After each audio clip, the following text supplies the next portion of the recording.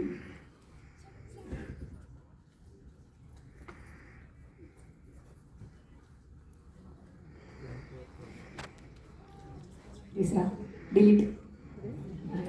आत्तापर्यंत मी काय जे बोलले ते आपण जरा डिलीट करूया आणि पुन्हा सगळ्या कार्यक्रमाला जेव्हा तुम्ही वन्स मोर द्याल तेव्हा आज मी जे अर्धवट ठेवलेलं बोलणं आहे ते मी त्यावेळेला पूर्ण करेन. आणि ज्या रचनेविषयी बोलणार होतो ती पण रचना आम्ही थोडीशी बाजूला ठेवतो आहोत. तुम्ही जेव्हा वन्स मोर द्याल तेव्हा तो आधीच्या गाण्याचा जो वन्स मोर होता त्याचे शब्द मी नेक्स्ट टाइम बरोबर गाईन. खूप शब्द असल्यामुळे थोडीशी माझी गडबड झाली, पण तरीही तुम्ही वन्स मोर दिला. Thank you so much. तुम्ही मला मला गोड मागून दिलं. थँक्यू. जबरदस्त आवाज आहे, आवाज जबरदस्त आहे. शब्द बरोबर गाऊन दाखवले. वा वा, या प्रामाणिकपणाला वन्स मोर देऊ आम्ही नक्की. आणि आम्हाला खात्री होती पुढच्या वेळेला छान काहीतरी मस्त गाशील न चुकता. बरं, पुढे आपण जाताना हां थांब, मी निवेदन करते. मी असं म्हणत होते की पुढे जातोय आपण, तर शेवटच्याच जेमतेम 2 किंवा 2च रचना होतील. तर प्रामाणिक गायिका म्हणून आत्ता आपण रश्मीसाठी टाळ्या वाजवूया. ती उत्तम गाते, सुरेल आहे, फार खूपच सुंदर आहे. नॅचरल म्हणजे जर आपण नैसर्गिक म्हणूया ती एक देणगी तिच्याकडे फार सुंदर आहे.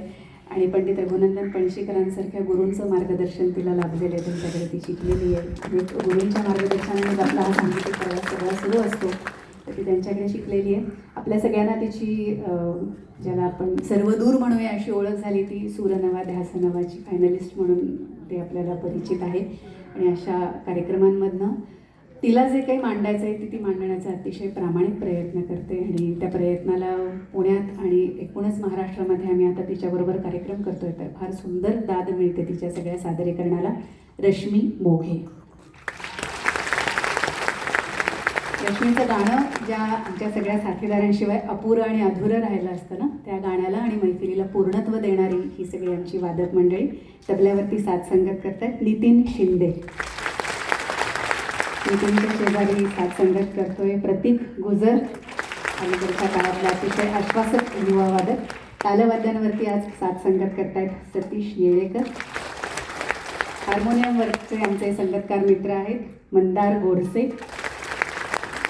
आणि सिंथेसायझरवरती साथ संगत करतायत संगीतकार आणि संगीत संयोजक निनाद सोलापूरकर आज आमच्यासोबत आहेत. आजची ध्वनिव्यवस्था ज्यांनी सांभाळलेली आहे, ज्या अर्थी आपलं त्यांच्याकडे लक्ष गेलेलं नाही आहे त्या अर्थी अतिशय चोख ध्वनिव्यवस्था त्यांनी सांभाळलेली आहे. याच असं नाही तर वसंतोत्सवासारख्या अतिशय सन्मानाच्या आणि मोठ्या कार्यक्रमाची सुद्धा ज्यांच्याकडे ध्वनिव्यवस्था असते, मोहित नामजोशी आज आमच्या समोर आलेले आहेत. या कार्यक्रमाचे निर्माते माधुरी लोणारी आणि मयूर वैद्य यांचंही आपण या निमित्ताने कौतुक करू. आणि त्यांना आम्ही हा प्रयोग पहिल्यांदाच ठाण्यात करतोय, पुण्यात आम्ही अनेकदा केलेले आहेत. ख्वाहिशे सारखा सुद्धा एक कार्यक्रम घेऊन रश्मी सादर करते. तो कार्यक्रम गझल तिचा जरा विशेष आवडीचा, ती काय निनाद काय जरा सोबतीचा करार असलेली मंडळी ती, त्यामुळे ही सगळीच मंडळी गझलसुद्धा फार उत्तम पद्धतीने तोलून धरतात. एवढंच गाते असं नाही, इतकंच मला सांगायचं आहे. त्यामुळे या सगळ्याच कार्यक्रमांना पुण्यामध्ये आणि सगळीकडेच खूप चांगला प्रतिसाद असतो. आणि आज या निमित्ताने आम्ही पहिल्यांदा ठाण्यामध्ये प्रयोग करूया असा एक प्रयोग करून पाहिला. आणि त्या प्रयोगाला तुम्ही सगळ्या रसिकांनी जी दाद दिलेली आहे फार फार सुंदर आहे. फार समाधान वाटलं आम्हाला की आलो आणि इतकी छान ऐकणारी मंडळी मिळाली.